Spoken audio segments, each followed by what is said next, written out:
tentang jejak Bung Karno di Ende, Flores, Nusa Tenggara Timur.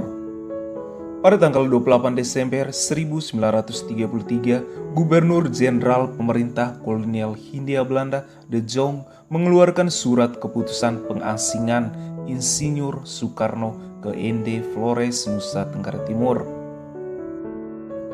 Saat itu Soekarno dan istrinya Inggit Garnasih, Ratna Dejuarni, serta mertuanya Ibu Amsi bertolak dari Surabaya menuju Flores dengan kapal barang KM Van Riebeeck. Setelah berlayar selama 8 hari, mereka tiba di Pelabuhan Ende.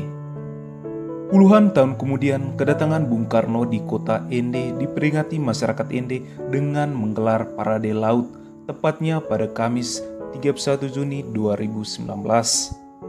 Acara parade laut diawal dari Pulau Ende, Kabupaten Ende, Nusa Tenggara Timur, menuju Pelabuhan Bung Karno, Kota Ende.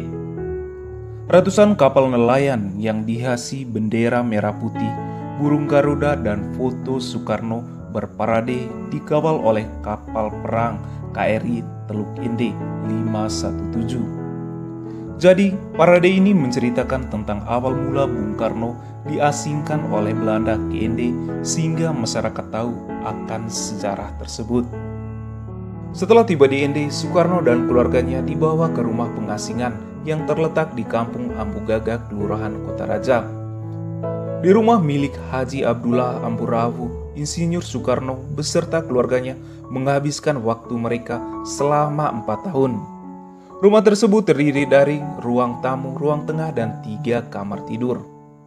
Saat ini, bagian rumah masih terlihat seperti sedia kala.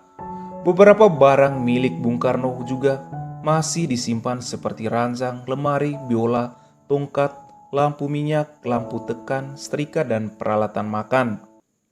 Beberapa karya lukisnya pun masih dipajang di dinding rumah dan beberapa buku koleksinya diletakkan di teras belakang rumah. Selama di Ende, Bung Karno selalu diawasi Belanda. Dia sempat depresi karena dipisahkan dengan sahabat dan pendukungnya. Dia kemudian rajin mendatangi kampung-kampung di Ende. Dia juga banyak membaca dan berdialog dengan para misionaris, terutama pastor paroki Ende, Gerard Lutz.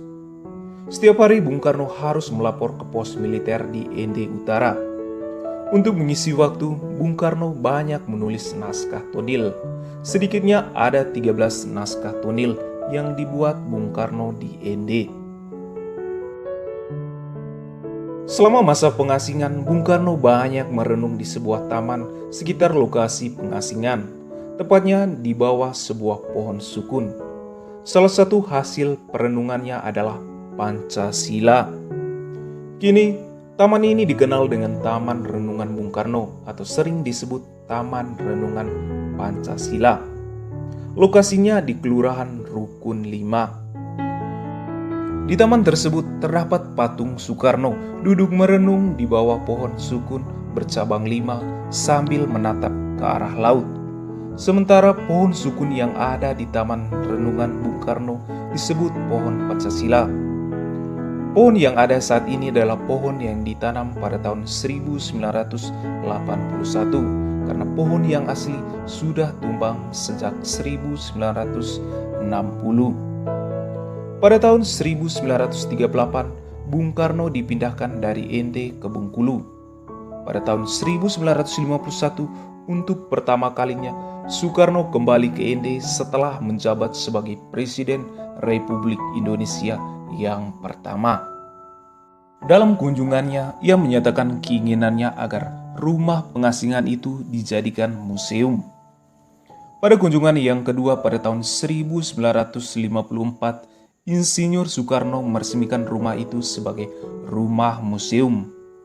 Rumah pengasingan tersebut kemudian ditetapkan menjadi bangunan cagar budaya berperingkat nasional dengan surat keputusan bernomor 285/M 2014 pada 13 Oktober 2014.